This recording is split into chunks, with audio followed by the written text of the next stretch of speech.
ইরানের পাল্টা হামলার ভয়ে আকাশসীমা বন্ধ করে দিয়েছে ইসরায়েল।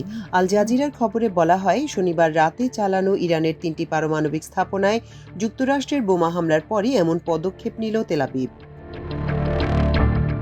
ইসরায়েলি বিমানবন্দর কর্তৃপক্ষ জানিয়েছে, সাম্প্রতিক ঘটনাবলীর কারণে তারা পরবর্তী নির্দেশ না দেয়া পর্যন্ত তাদের আকাশসীমা বন্ধ রেখেছে। এক বিবৃতিতে কর্তৃপক্ষ বলছে, সাম্প্রতিক ঘটনাবলীর কারণে ইসরায়েল রাষ্ট্রের আকাশসীমায় প্রবেশ এবং প্রস্থানের জন্য বন্ধ রয়েছে। তবে মিশর ও জর্ডানের সঙ্গে স্থল ক্রসিং পয়েন্টগুলো স্বাভাবিকভাবে কাজ করছে বলে উল্লেখ করা হয়েছে বিবৃতিতে। এদিকে ইরানের ৩টি পারমাণবিক স্থাপনায় যুক্তরাষ্ট্রের সরাসরি হামলার পর সতর্কতামূলক ব্যবস্থা হিসেবে নিউ ইয়র্ক সিটিতে ধর্মীয়, সাংস্কৃতিক ও কূটনৈতিক স্থাপনায় অতিরিক্ত পুলিশ মোতায়েন করা হয়েছে।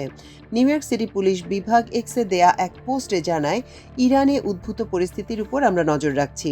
জনগণের নিরাপত্তার স্বার্থে নিউ ইয়র্ক জুড়ে অতিরিক্ত নিরাপত্তা ব্যবস্থা নেওয়া হয়েছে।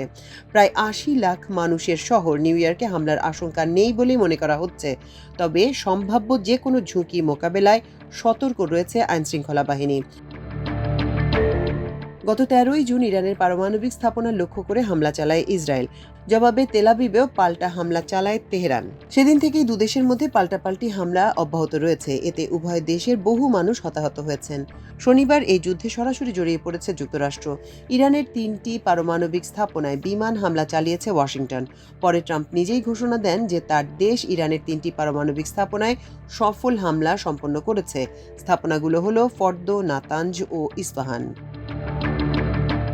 নিন্দা জানিয়ে হামলাকে জঘন্য কাজ বলে আখ্যায়িত করেছে ইরান। দেশটির পারমাণবিক সংস্থা জানিয়েছে, ইরানের গুরুত্বপূর্ণ ৩ পারমাণবিক স্থাপনায় শত্রুর হামলা আন্তর্জাতিক আইন লঙ্ঘন করেছে, বিশেষ করে নিউক্লিয়ার নন প্রলিফারেশন ট্রিটি। মাল্টিমিডিয়া ডেস্ক, আমার দেশ।